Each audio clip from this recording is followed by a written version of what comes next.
Welcome, everybody. We are doing a video series here on the Lamby GG channel on next level Marvel Snap, how to play the game and gain a better competitive edge, whether you be playing tournaments, whether you be playing in Conquest, or whether you are trying to achieve infinite rank on a ladder.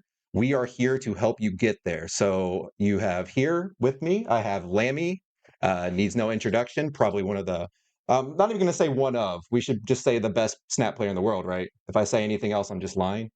I mean, this is a great experience for me as well. I've never done this actual kind of thing before. I wanna hopefully be able to share my experiences with you guys, and yeah, hopefully you guys can learn something from me as much as I'll be learning from you in the future too. Oh, absolutely. And I'm Peaceful. So my name is PeacefulSea. I am a Marvel Snap streamer as well. I am just here to sort of help Lammy share his knowledge and experience that he's gained in the world of Marvel Snap. So we're going to start off with a topic that I think is actually extremely important, and also, just to be perfectly honest, a lot of Marvel Snap players are just incredibly bad at, and that is proper snapping in Marvel Snap. Right. So just to give a brief overview, obviously everybody knows the snap mechanic is basically a way you can increase your win share per game. So if one player snaps and the game goes to the finals, you get 4 cubes. If two players snap, you go to the finals, you get 8 cubes, as opposed to just the 2 cubes you would normally get. And there's a lot that goes into this, and there's a lot of reasons to maximize how you snap, when you snap, and to kind of increase your win rate through that. So, first up is efficiency. This is one of the things that people really underestimate. When you are snapping correctly, it just lowers the amount of wins you need to accomplish whatever your goal may be, whether it be infinite, whether it be conquest, or whether it's just a tournament, right? You know, if you play 4 games in a round as opposed to 8, that's giving your opponent 8 chances to defeat you as opposed to 4. So it's just a really good way to maximize your win shares in that way. Another really important aspect of this is information management. Forcing your opponents to make decisions with imperfect information oftentimes leads to bad decisions. So this is another important part. And situationally, this can also be used to increase your chances in sub 50% matchups, which Lammy is honestly an expert at. That's one of my favorite things about watching Lammy is he'll be like, "Oh, this is a bad matchup. All right, I'm going to snap this way." So what do you sort of have to add to the overall topic there, Lammy? I think snapping is one of the things in Marvel Snap, as you mentioned, that is actually superbly important but superbly undervalued as well. Because snapping is not as simple as just okay, I'm gonna put more cubes on the line and hopefully my opponent retreats, or hopefully they put more cubes on the line. It's not just simple as just that. That is like the base level when it comes to snapping. But I think when we have to look at snapping, I think the first thing and most important thing we want to look at is how to extract value. Because a lot of people, I think the most common thing I've heard is, why do people snap me on turn 2? Because they haven't seen 3 locations yet. That is the general consensus is like, you want to make sure it is okay to snap after you've seen 3 locations because it's safe. But let me put it out, let me give an analogy to you, which is basically, if you look at 3 locations and you notice they are all safe, it is also probably the same for your opponent. They also notice that it's all safe. So if you snap after showing 3 locations have been showed, it's like your opponent is also saying, all right, if you're snapping me here, it's also safe for me. Why not? Let's play. So I think the value of extracting value from snapping is snapping with a certain level of uncertainty. I'm not trying to say that you are supposed to gamble. It's not called gambling. It's called calculated risk, which is basically, if you know you are holding a good hand. Let's say your hand is, I'm going to give a very simple example here. Cork, Zabu, Rock Slide, right? The standard beautiful curve of Zabudak. If you have that in your hand, your opponent doesn't know that you have that in your hand. So that is good information, good cards and information for yourself that you already know you have. So for in this case, snapping before all 3 locations are revealed in this exact scenario puts the ball in your court, because you know you have the good hand. They don't know for sure if you have the good hand, and they also don't know if the locations favor them. But the thing is, one thing that is already in your favor is your good hand. So snapping in this kind of situations puts a bit of uncertainty to your opponent, which is like, oh, do I want to stay here? I haven't even looked at the last location yet. Is it worth staying for 2 cubes? Sometimes they don't, sometimes they do. But if you know how to capitalize on looking at your own hands and determining, okay, it's okay to snap now, even before I've seen all 3 locations, you might be able to extract some free wins or like some information about your opponent, right? Like if they retreat, okay, their hand was bad. If they stayed without looking at all 3 locations, maybe their hand is good as well, and we gotta play a bit more carefully from here on out. So it's like these little things when it comes to snapping, which have nothing to do with actually playing your physical cards. Because a lot of people think like snapping is like, when I Professor X a lane, right?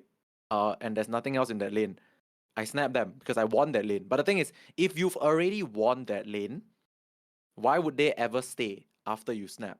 Because you've already got a lane won. So TLDR, I think after saying all these things, is you gotta learn and appreciate the fact that snapping with a certain level of uncertainty for yourself also puts uncertainty on your opponent. And you could say it's a bit like high risk sometimes, but the thing is, if like I said, if you know that you have the good hand and you're snapping, you're putting the ball in their court and saying, all right, are you going to call me with your good hand, or do you not have a good enough hand to call me? So if so, please leave. Absolutely. And it's one of those things where I think people always look at it from the negative aspect, right? Where, like you were saying, oh, they wait for the third location because they want to make sure it's safe. But you're not thinking about the win share gains you get when you snap on turn 2, your opponent retreats, and that third location would have turned up, let's say, Death's Domain, and you're playing against the Destroy deck or something like that, where it's actually a positive location for your opponent, but you prevented them from having that information to make their decisions whether they wanted to stay or retreat. So it's a very common thing in card games. People like always think about the worst possible outcomes, but you also have to think about how making those decisions actually increases your chances because it withholds that information from your opponent. Yeah, I would like to also add on a little bit, which is what I just said is actually, I know it sounds like I said a lot of things, but to be completely frank, that is literally just the tip of the iceberg when it comes to snapping, because there are like so many more things that we can go into when it comes to optimal snapping, which would literally run out the time on this video. Oh, But like, absolutely. Yeah. yeah, it This would will run be out the part time. one But of like, many, I think, on the snapping discussion. We're trying to like I guess hit the like you said, we're just touching the tip of the iceberg today, and we'll definitely this is something we'll come back to pretty often, I think, where we'll dive deeper into mhm. different areas of snapping and that. Oh yeah. So based on what we just said, I just want to do like one summary point, which is if you are snapping with a certain level of uncertainty, your opponent is also uncertain, and that may benefit you. Basically, that. Absolutely. And it's one of those things they don't know what you're gonna do, but you also don't know what they're gonna do, but you know your hand is good, whereas their Exactly. hand may not be. Exactly. Awesome. So, just some follow-up questions I had for you for today to sort of dive into the main. I think like you said, this is sort of a surface level why snapping is important, right? So let's dive into some questions that sort of narrow down some of the reasons that can really help you.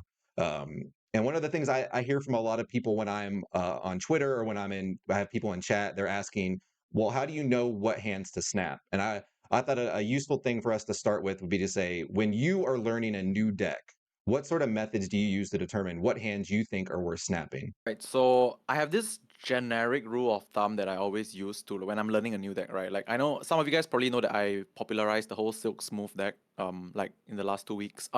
That deck didn't come naturally to me. Like I built the deck, played the deck, realized it was good, but I think I spent 1 week making too many mistakes on the deck because the deck is really difficult to play.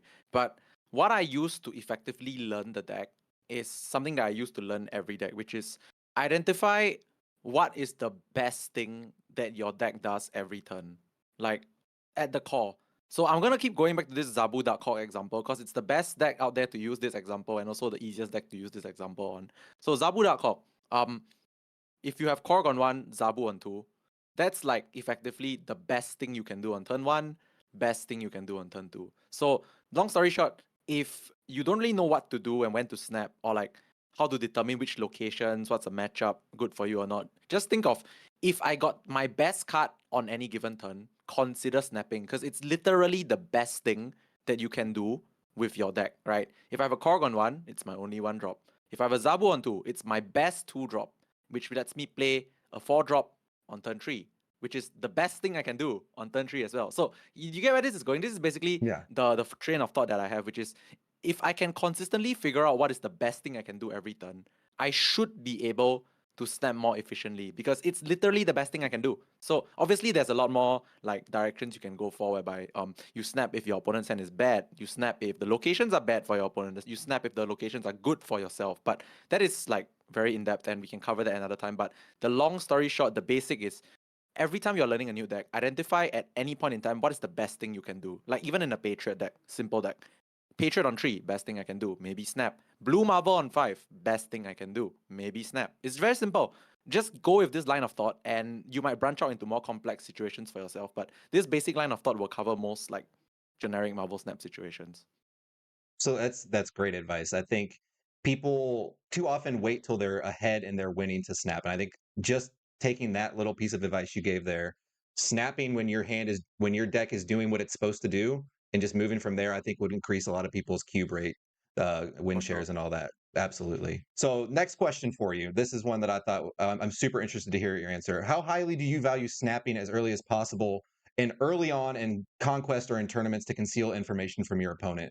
So obviously, a lot of tournaments have open deck lists, but for tournaments that don't, and then also for in conquest when you're playing, how highly do you value that early turn snapping to prevent your opponent from knowing what you're doing? Right. So I'm assuming we are talking specifically about Conquest and closed deck lists, right? Yep, absolutely. Yep. All right, I'm going to use the Conquest example first because that's, I think, the most relevant to most players because not everyone plays tournaments, right? But most people have played Conquest at this point in time. So the thing about Conquest is your opponent doesn't know what you're playing, you don't know what your opponent is playing. So my personal opinion, even though I'm generally an aggressive snapper because I don't like to let people see free cards, that's my theory. But in Conquest, there can be a lot of situations where you don't really understand what is going on because you have no idea what your opponent is playing, right? Like you might have your best hand, once again, Korg, Zabu, Rock Slide, for example. But if your opponent's deck is, I'm just going to give a random example, Shuri plus Nimrod, which effectively invalidates your best hand, right? So Hmm. you kind of need to see a little bit what they are doing. So what I like to do, like a tip for Conquest that I like, okay, there's two tips. First one is be a little bit passive in round one. Try to get them to play as many cards as possible. Like if you are not sure what's going on, maybe sometimes play your Dark Hawk out on turn 4 and let it get Shang-Chi because you want to see the Shang-Chi, right? If you're seeing a Shang-Chi for 1 cube, that's going to save you in high stakes, right? Like Hmm. sometimes just play it out on 4 on turn 1. It's like, it's not really throwing the game. It's more like you need this information anyway. And the even more drastic example about fishing for information in Conquest is if your hand is just next level horrible, like, okay, once again, Zabu Dark Hawk. If your hand is four cost cards, no Zabu, no turn 3, no turn 2, no turn 1, consider just not playing a single card because you'll be surprised how many people don't realize you're intentionally doing this. You don't play a single card. You just let them play and play and play. I've gotten all the way up to like turn 5 doing nothing and they don't get it. And turn 5, they finally snap me. I'm like, all right, that's 5 cards that I've seen for free. Time to get out. But like, this is a more drastic example because like that's only really when your hand is horrible and unplayable. But Yeah. think about this as in Conquest, your goal not always the case, but in your conquest, your goal is actually to make it to high stakes because round 1 to round 4 is about information gathering.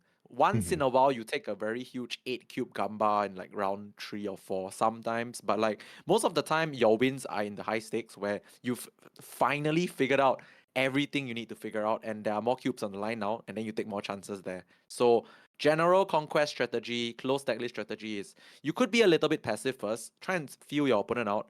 Are they passive snappers, aggressive snappers? What's the tech in their deck? Shang-Chi, Enchantress, Cosmo, whatever. Let them play their cards, look at it, and then think, all right, after seeing all these things, what exactly are they playing? Is it a mirror match? Is it a Patriot deck? Is it a Thanos deck? Is it whatever deck? Like once you figure out the initial what they can do in the early game, you can start to build towards that high stakes rounds whereby you'll be like, okay, so now it's high stakes. If I have a good hand here, I can snap them for 4 cubes. Maybe their deck doesn't have a Shang-Chi, so I can obviously play a Dark Hawk on turn 4 and not be afraid because we know they don't have Shang-Chi. And that's a 4 cube game in high stakes. So using the early rounds to source for information to aid your later rounds is usually how I approach Conquest. That's really great advice. I I'm one of the people, and I almost take it too far sometimes, where I'll stay for a 2 cube until like just the very last round, just to see what all they're up to. Because a lot of times people will try and snap you early, and I actually completely agree with you. That's why I asked this question, because I think a lot of people snap too aggressively very early in Conquest with very limited information, and then when I have all of the answers to what they're doing, they end up retreating for 4 cubes because I was like, oh, I see exactly what you're up to. I snap them back, and then I have a commanding lead on turn 5, and they just have to leave. And I think your point is great. Where you know, Conquest is a little different than maybe Infinite Ladder, where you just gotta believe in your deck and believe in what your deck is doing, that it's going to get you the cubes and snap aggressively. Conquest, you have those early rounds where it's only 1 cube, and that's really great advice. Yeah. I also want to add, Conquest, closed deck list, tournaments, whatever. Like, it's not about winning the battle, it's about winning the war. I know it's very cliche, but like, you are supposed to. Okay, I wouldn't say it's like a law or a rule or whatever, but like, if things go like well for you, you are kind of supposed to make it to high stakes rounds and then make like game breaking decisions in high stakes rounds very often. So I think the poker analogy that I want to use, I'm not even sure if it's the correct analogy, but me personally, I'm an aggressive player. I'm an aggressive snapper, but I'm not a loose snapper, which is like I snap aggressively when I know I need to snap aggressively, but I don't snap without proper information as well because I don't want to put myself in positions whereby I'm super vulnerable and I don't even know why I'm vulnerable. Like if you know you're vulnerable because you know there's a shank, then you can leave. But if you're vulnerable in a 4 cube situation and you don't even know why or what you can lose to, that's where you got caught. You caught yourself. Yeah, Because like you'll be asking yourself this question like, all right, so I snap, they snap, round 1. Clearly they have something. I don't know what that something is. And I don't even know if I'm supposed to lose here or win here. And that is a trap that you're like sort of yeah. catching yourself in. Yeah. Yeah, that's one of my favorite concepts in like card games, like Snap, but then also like poker, anything like that, where it's like the information that you can conceal while also learning information about your opponent, and it's not just like you said, it's not just the cards that they're playing, it's their snapping habits and all those things. It's highly important. All right, next question. How does your position in a match of say Conquest or a tournament change how aggressively you snap?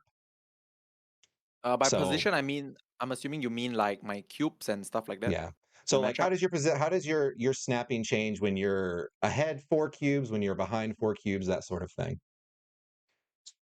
Okay, so at the base level, I feel like your cubes are actually your bargaining chips. So let me just use it as an example. So let's say you are currently at, let's use 2 examples. Your opponent has 10 cubes, you have 2 cubes. Not even high stakes yet, for example. When you snap them when you only have 2 cubes left, they are very inclined to stay because it's very low risk for them, right? Like they can take the risk because you have nothing much to offer. Your best hand in the game is only supported by 2 cubes. Like let's say you Yeah. only have 2 cubes left, you have the best hand in the world. They don't really care because you don't have the stack to bully them back. They will just play. But if you have your best hand and you have like 6 cubes, they're at 10, they'll be like, oh, if they win here, they take half a chunk of my stack and like I'm gonna be behind.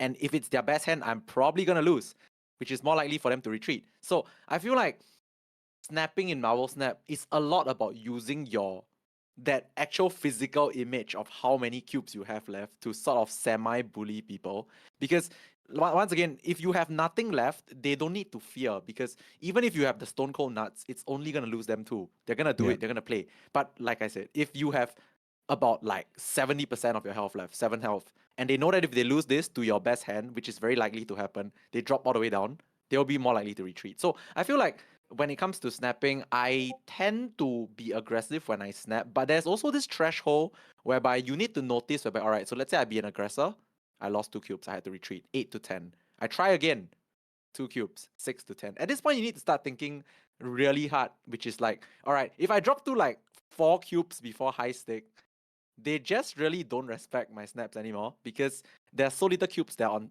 the line for them. So Yeah. normally when I drop to like a position whereby I'm like, all right, it's gonna be high stakes next round. I have like 6 cubes left. I might take that round 4 super passively because I want to go into high stakes with at least 5 cubes. Because 5 cubes, if I go in all in on them and they lose, they will become 5 as well, and then they will sweat. But the thing is, if I go all in on them with 4 and they lose, it's 6 to 4. They don't have to sweat. They can just do it again, right? Yeah. So they can just do it again. So like, I'm not saying that it always works out, but I kind of manage my cubes by looking at, all right, if I really want to take a big risk, I need to have a decent size health or stack to make them take the risk as well. So that's how I usually manage this kind of stuff. That's very interesting. I see a lot of people when they're behind snap very aggressively, and it's kind of like you said when you've lost when you're down like 10 cubes to 4 and you snap. I can it's like okay, well I can stay in for two and see if you actually have a good hand, and if not, I just leave for two, and then you're still down 8 cubes to 4. It's not a very winning strategy because then if they have a good hand, now you're just on the hook for even more when you're already in a big hole. So it's a strategy I see a lot of people use, and I've actually seen even in like high level tournaments, some of the events that I've watched. And I don't necessarily, I tend to agree with you where I much prefer the other side of it, where it's kind of mid tier. It's like you're maybe behind 3 or 4 cubes, but you've seen what they have to offer. You know what your deck can do against it, and you have what you feel is a really strong hand against them. Put that pressure on them. I think a lot of people, when they're ahead, play way too passively. I Correct. love snapping people very aggressively when I'm ahead because it's just like it forces them to have a good hand when they really don't have a lot to offer against you. So I want to add one point to this also is like this one is gonna be a bit more specific, but I think if you come across these situations, you guys might agree, which is some players are just like you just have to admit they are like better. They just know what's up. So if you get an early lead against a good player, it's even more important to never let off the gas because a good player will capitalize on your faults and your misplays. Like the amount of time. Okay, I'm not trying to say that. Like, okay, yeah, okay, actually, yeah. I mean, honestly, I've done this so many times, which is I think you guys have also seen this before. Those that watch my streams, like I'll be at like 2 cubes, maybe because I made a mistake, or maybe because I do make mistakes, right? But like anyway, I'll be at like 2 cubes, they'll be like 8. I notice they just become like more chill. They just like play more like autopilot and stuff like that. mhm, Like if you give a good player a chance to climb back, they will climb back and they will do that miracle 2-8 sweep and whatever. Like it's really real, right? Because the thing is once you hit the point whereby they fight back to like 2-4, then you become very stressed and then like you become even more nervous, you play even worse, and then the good player will capitalize on you again. So this exactly. is an advice to people that want to beat good players, want to beat me, want to beat like other good players like around. If you are somehow ahead, don't relax. You gotta kill us, close us out straight up, No, because the absolutely. good player will know if you are showing like weakness and they'll capitalize on you. So yeah. Well, and it's like you said, you pay attention to people's snap patterns, and I do the same thing. It's so funny to me that people will win that 6 cubes or like 4 cubes or whatever very early, and then suddenly they turn into this like they never snap. They play very passively. They wait to see what you're doing before they try and snap back, and it's the more you let that game play out, the more likely my hand is going to get better, just the same as your hand is going to get better. So it's never made sense to me how people will play so passively when they're ahead. That's like you said, you got to put your thumb down on them and just really keep the pressure on, or you're going to lose games that you shouldn't lose just because you gave Mm-hmm. your opponent 7 rounds to play it out instead of forcing them to play it out over 4 or 5 rounds. Yep. I think the general rule of thumb is that don't get complacent because it's a natural thing, right? Like, it's just a very natural thing whereby you see that you are 8 cubes up. Let's say you want an 8 cuber, 2 to 10, then you feel like, all right, this is in the bag. I mean, yeah, in statistically it is in the bag, but like it's only really in the bag after it's actually in the bag. Like you actually have to make them go to 0 first before it's actually done. So a very common misconception is that like people just think like, all right, 10-2 up, and oh my god, on ladder is crazy. They just emote you right after it's 10-2 Mhm. up. But like Yeah, you gotta realize that it's not actually over till it's over. And I think the best players always try their best to just end it before they celebrate. exactly. I'm going to bring up an example of you because it's one I remember. You were playing D Money in the Kawas tournament. You got that 8 cube win right off the bat. You were up 10-2 in the very next round. You had just the absolute nuts. You snapped them on two, and you closed it out. Whereas if you had you like I've seen other players in that situation, they get very passive, they get very complacent. You're like, well, what's the point of snapping? Like then they don't snap when they should snap, and that's just the perfect example. If anyone would want a good game to go watch, exactly what we're talking about here, that the finals of Kawa's second tournament that Lammy won is a very good example of that. Move on to the next question. How should your snapping change when you are playing against a favored versus an unfavored matchup? Right. So it's quite interesting. We just talked about being aggressive when you are a kid and all that kind of stuff. So this is a bit interesting because in favored matchups, let's just explain what a favored matchup is for those that are not very sure. A favored matchup in layman term just basically means that if everyone is doing their normal thing, like let's say they are drawing their normal hand, you're drawing your normal hand, and locations are not too horrible, you are generally supposed to win just because your deck is like has the cards to beat their cards. So that's what it means by a favorite matchup. Like if everything is normal, you should win on paper.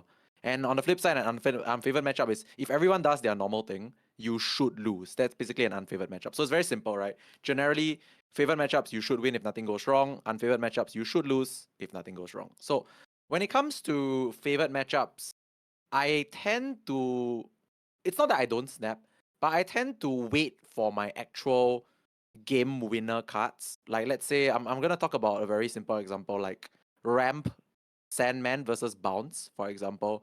Yeah. Ramp Sandman versus Bounce. The moment you drop the Sandman on like turn 4 because of Electro, you know there's really not much they can do. So in that particular example, I actually am slightly more passive because I'm waiting to see if I actually have an Electro to do a turn 4 Sandman. If I have that, I'm gonna snap you. Whether you know I have it or not, right? It's on Yeah. you to call or not call, because if I have it, you're probably screwed. It's whether you want to believe the snap or not. So I don't really have to like snap you on turn 1 without an Electro in my hand, because the moment I draw the Electro into Sandman, you probably still die anyway. So those kind of matchups, I tend to take it a bit slow because I just need to draw my normal things and you probably die. So I don't have to rush that. I take my time. I let the locations pan out a bit. I see if that, oh, is this a safe lane for my Electro? Are you able to Cosmo my Electro, for example? If you can't do that, yeah, I'm just gonna play Electro Sandman and you can't do anything, you lose. That kind of thing. Mhm. But in an unfavored matchup, once again, Zabu Darkhawk versus Shuri Nimrod. This isn't a very basic example for me because Zabu Darkhawk's best hand is like what? Zabu on 2, Rockslide on 3. But Shuri Nimrod's best hand is Shuri on 4, Nimrod on 5, double pop on turn 6. All the stats in the world, you cannot Shang-Chi the Nimrod, you die. Mhm. So an unfavored matchup is Zabu Darkhawk versus Nimrod. And in those kind of matchups, as the Zabu Darkhawk, I know that if they ever get Shuri into Nimrod, no matter what I do, I'm dead. So in those kind of matchups, I tend to be a bit more aggressive in my snaps because let's say I have a Zabu on turn 2, their Shuri plus Nimrod only comes down on turn 4, turn 5. So I don't want to give them a chance to actually see that scenario. So I'm gonna snap them early. I'm gonna ask the question, right? All right, I know your deck destroys mine, but do you have the cards that destroy me yet? If you don't, do you want to stay to try and find it, or do you want to leave? If you want to stay, fine. Let's take the risk together. But if you want to leave, sure. Maybe you don't want to see your cards. You're afraid of the risk. All right, I'll take the free cubes and let's move on from there. So long story short, favorite matchups, I tend to be a little bit more passive because I don't really need to take much risk. Normally, I win anyway. But for unfavored matchups, I tend to be a bit more aggressive and a bit more YOLO. I won't even call it YOLO, but a bit more like try not to think too much, because if they just draw their normal things, you can't win. So I'm trying my best to not let you get to the point where you have your good cards. That's why sometimes in unfavored matchups, I take a bit more risk. I snap a bit more aggressively. I sometimes just even say things like, all right, this is for example, a 8 cuber. But if I don't take this 8 cuber now, am I gonna win like 4 rounds in a row versus a deck that generally just beats me? Probably not. And if certain locations are even helping me at that point in time, it even supports the fact that I think this is the time to take 8 cubes. So it doesn't mean that like early on I mentioned like, all right, you should kind of make it to high stakes. It doesn't mean that always has to be the case. If like in an unfavored matchup, you see an opportunity, a window to go for the 8, even a location is on your side, for example, you might have to go for the 8. So I can't exactly tell you what and when that is, but just know that you gotta really think about like if it's a bad matchup, sometimes you gotta take those risks that make a bit less sense but could pay off. Absolutely. That is one of the things I've always admired, like watching you. That's one of the reasons, and why a lot of people I think watch like you and another player I think is really good at this is D Money. It's like when you all know that you're highly unfavored, not even highly unfavored, but you know you're unfavored going into a matchup. You have a plan in order to win it, because I think there's this very simple principle that people don't always think about, where it's like you said, it's maybe a 40-60 matchup. Let's say it's a 40-60 matchup. Well, over the course of 8 rounds, that percentage is a lot more likely to be relevant than it is over the course of, say, 3 or 4 rounds, right? It's like coin flips, right?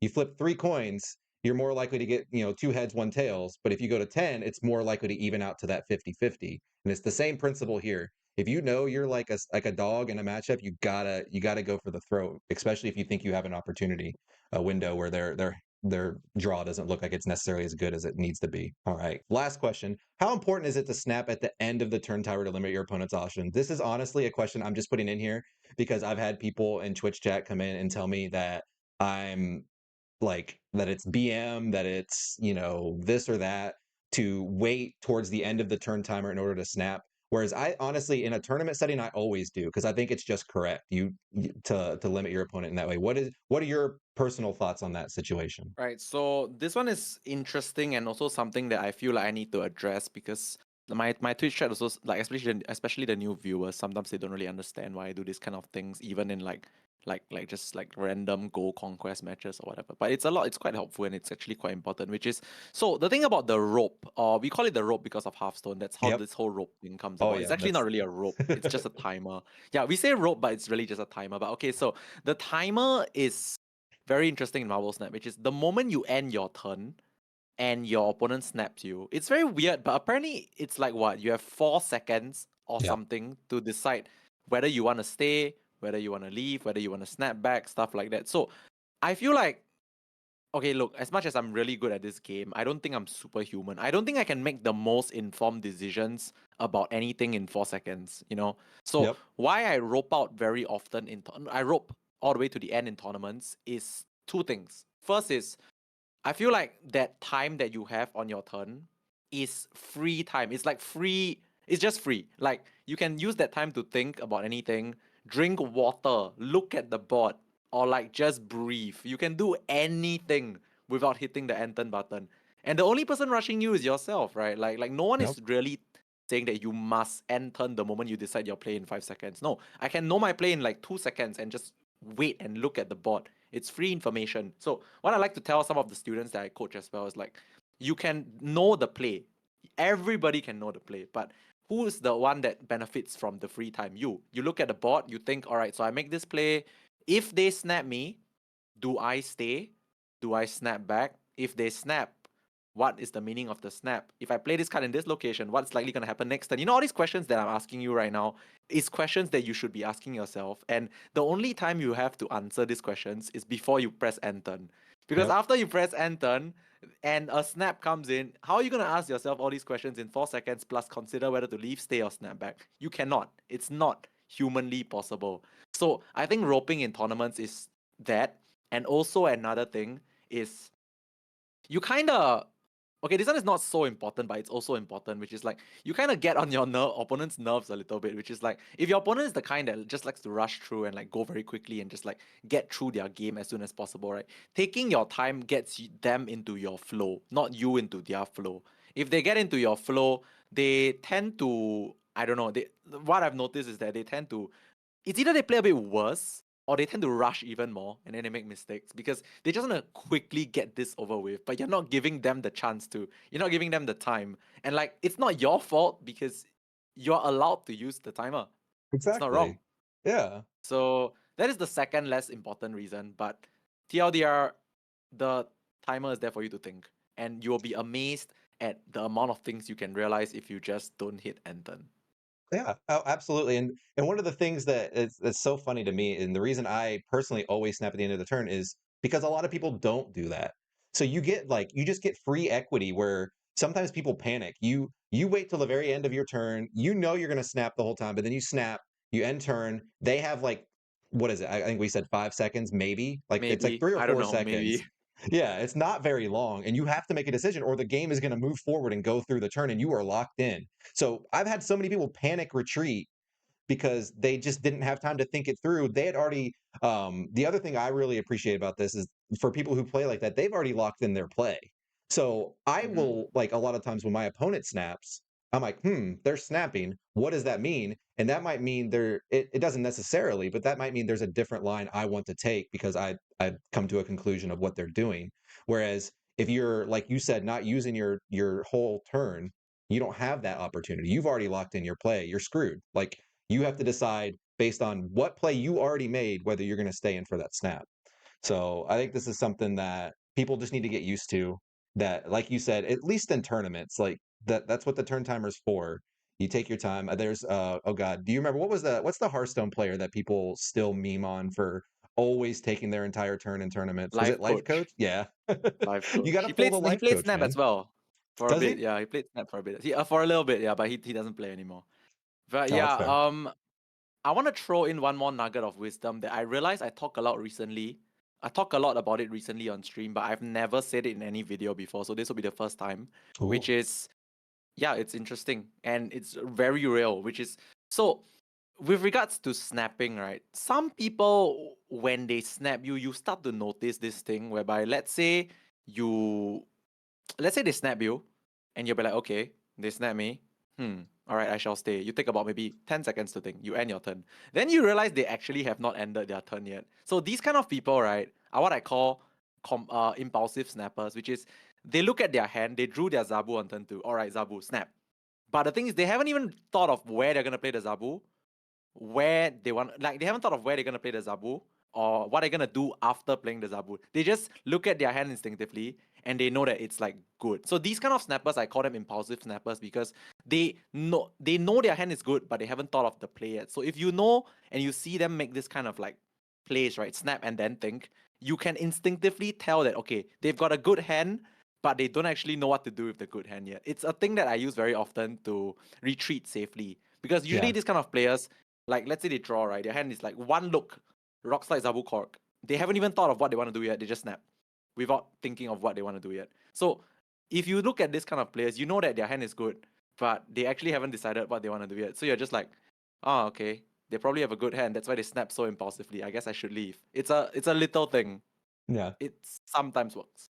Yeah, absolutely. And that, I mean, like, yeah, that's better than waiting till you've played out your Zabu on turn 2 to snap. That's like It's one of still my yeah, biggest yeah, pet it's still peeves. better. But it's still it's like you said, that's information, and the more information you can glean from your opponent's actions and the way they play, the better your chances of winning will be. That's really great. All right, let's wrap it up. If you were a player who's looking to get better at Snap, who's looking to improve their chances of hitting infinite, who's looking to get that infinite ticket, get those infinite borders, or maybe start playing in tournaments, what is a really easy what are some easy principles they can apply after watching this video to start improving their snapping? All right, so I think this video went from simple at the start to really complex in the middle. But I'm gonna like make it back to simple again. So I'm gonna give a blanket statement for all these things. So infinite, like rank 100, infinite ticket, these two options. I think it's about the same. So my biggest tip to people, I'm gonna assume that you are like sort of like maybe in like the 80s, 90s range. You're in like sometimes winning a gold ticket, sometimes losing a gold ticket. So I feel like if you can accomplish such things, you would have the skill level to even push one further already. So I don't think you should doubt yourself when it comes to your skill level if you are like sort of there. But usually what takes you over the top is really because you're experiencing stakes that you've never experienced for a first time, right? Like let's say it's your first infinite ticket. You're afraid. You're afraid that things might go wrong. You're afraid that snapping here would have negative repercussions. You're afraid that they have the out to your whatever. Like, I mean, all this fear is justified, but at the same time, all these fears also make what makes you play a bit weird. At the end of the day, I feel like there is not much difference in skill level between like your end goal and like where you are now, which is like 80s, 90s, for example.